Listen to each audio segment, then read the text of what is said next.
Corona के बढ़ते संक्रमण के बीच शनिवार को कोविड-19 अंतर्गत सेवाएं दे रहे अस्थायी स्वास्थ्य कर्मियों द्वारा अचानक काम बंद हड़ताल पर जाने से प्रशासन की मुश्किलें बढ़ गई है। कोविड केयर सेंटर से लेकर फीवर क्लिनिक के माध्यम से कोरोना संदिग्ध मरीजों को तलाशने में जुटे सैकड़ा भर आयुष चिकित्सक और स्वास्थ्य कर्मियों के हड़ताल पर जाने से जिले भर में कोरोना गतिविधि चरमरा गई है। कोरोना से निपटने के लिए स्वास्थ्य विभाग द्वारा 3 माह के लिए दी गई नियुक्ति के खिलाफ अस्थायी चिकित्सक, स्वास्थ्य कर्मियों और टेक्नीशियन ने मोर्चा खोल दिया है कि मतलब हमें 3 महीने के लिए रखा गया था, उसके बाद फिर 3 महीने का एक्सटेंड दिया गया, उसके बाद हमें सिर्फ 1 महीने के बाद 1 महीने का एक्सटेंड मिला है। तो हम चाहते कि अगर हम लोग वैसे भी इसमें काम करना चाहते हैं तो हम ये भी नहीं बोल रहे कि हमें मतलब परमानेंट नियुक्ति कर दीजिए, हमें चाह रहे कि हमें 3 महीने का एटलीस्ट एक्सटेंशन दे दिया जाए और कुछ नहीं। बस जिले के तो आयुष मंत्री ही बालाघाट के हैं, तो क्या कभी उनसे मुलाकात हुई? उनसे मुलाकात हुई थी, उनसे भी हमने बात किया था इस चीज़ के लिए कि मतलब सर मतलब हम लोगों का आप यहाँ के आयुष मंत्री, तो हम आयुष चिकित्सकों का कुछ हो करके, पर उनसे मिला था, उनसे मतलब बातचीत भी हुई थी, तो उन्होंने कहा था कि हाँ ठीक है हम कुछ देखते हैं, करेंगे आप लोगों के लिए, बस हो गया, उसके बाद कुछ नहीं हुआ। कब मिला आश्वासन, कितने समय पर? कोरोना का संक्रमण रोकने के लिए इनकी सेवाएं survey, sample collection, fever clinic, positive मरीजों की मॉनिटरिंग, होम आइसोलेट मरीज की जांच के अलावा आयुष चिकित्सकों व स्टाफ नर्स द्वारा पॉजिटिव मरीजों के उपचार में सेवाएं ली जा रही थी। 3 माह की नियुक्ति अवधि 30 सितंबर को पूर्ण होने से शासन ने 1 माह और बढ़ा दी है। शासन के इस निर्णय से आयुष चिकित्सक भड़क गए हैं। उनका कहना है कि कोरोना ड्यूटी से नियमित कर्मचारी और चिकित्सक दूर भाग रहे हैं।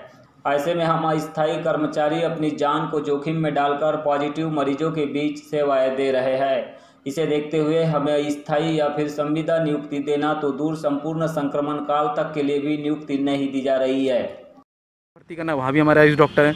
अगर कोई पेशेंट होम आइसोलेशन में तो उनकी भी देखरेख हमारे आयुष डॉक्टर करना है।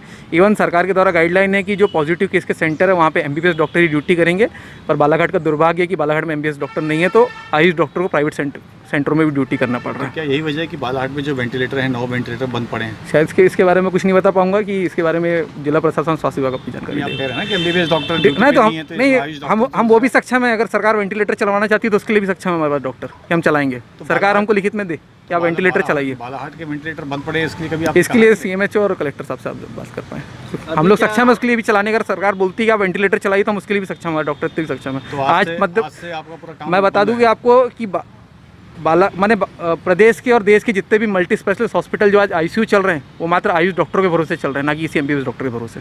कोविड-19 स्टाफ के डॉक्टर अंकित असाठी ने बताया कि शासन प्रशासन के इस रवैये के विरोध में प्रदेश भर में कोरोना की ड्यूटी कर रहे अस्थायी स्वास्थ्य कर्मी और चिकित्सकों ने प्रांत व्यापी हड़ताल शुरू कर दी है। आयुष चिकित्सकों ने हड़ताल के बीच पूर्व कृषि मंत्री और बालाघाट विधायक गौरीशंकर बिसेन से मुलाकात की और अपनी मांगों का ज्ञापन भी सौंपा।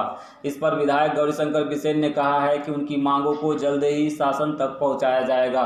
साथ ही SES से बात करके इस समस्या का समाधान निकालने पर भी उन्होंने जोर दिया। उन्होंने कहा कि भाई यदि हमारी मांग नहीं मानी जा रही है, ऐसी स्थिति में हम अब कोविड जो हमारे सेंटर उनमें काम नहीं करेंगे। ये ज्ञापन मुझे दिया है, मैं SES हेल्थ से बात करूंगा। अभी मैंने उनको फ़ोन लगाया लेकिन वो फ़ोन पर उपलब्ध नहीं हो सके, और शासन को वस्तुस्थिति से अवगत कराएंगे। क्या लगता है इनकी जो मांग है वो क्या जायज़ लगती है सरकार? देखिए, दोनों पक्ष हैं। निसंदेह कोविड सेंटरों में इन्होंने काम किया, काम कर भी रहे हैं, और चूँकि पूरे जिले की ओर से और पूरे प्रदेश की ओर से मांगे आ रही हैं, ऐसी जानकारी आई है, इस बात को हम जो हमारे हेल्थ विभाग के प्रमुख है SES तक पहुँचाएंगे।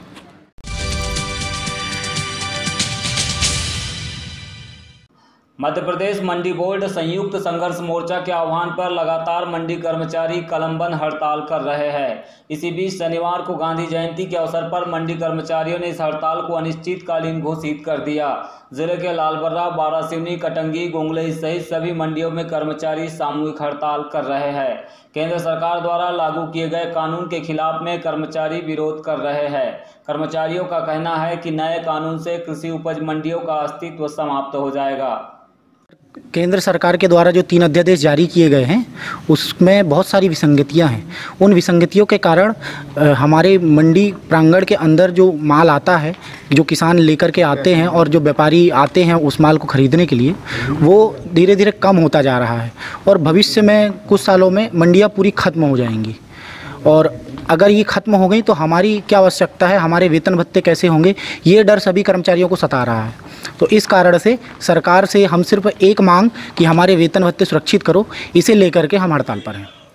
केंद्र सरकार ने 3 कृषि बिलों को लाकर कानून बना दिया है। एक देश एक बाजार की अवधारणा पर लाए गए बिलों पर पहले यह कहा गया है कि कृषि उपज मंडी पहले की तरह चालू रहेगी, लेकिन वास्तविकता यह है कि एक देश 2 बाजार हो गए हैं।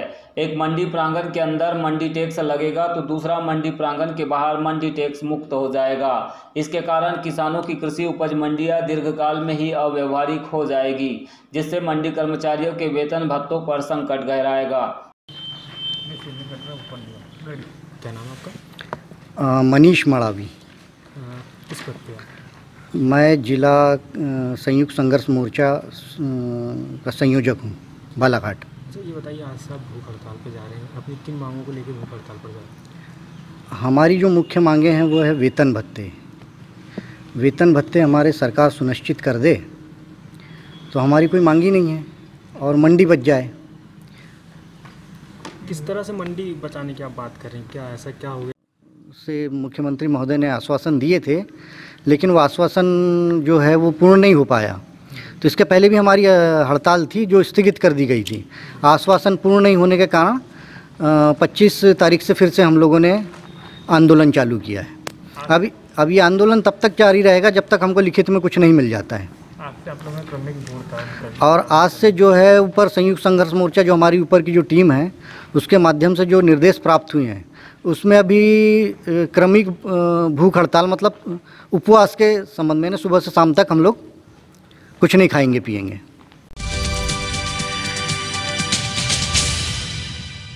और तथागत प्रबुद्ध फाउंडेशन लालबर्रा बोरी की ओर से आज गांधी जयंती के उपलक्ष्य पर जिले के वनग्राम तल्लाबोड़ी और लौगूर में गरीब परिवारों को राशन किट का वितरण किया गया।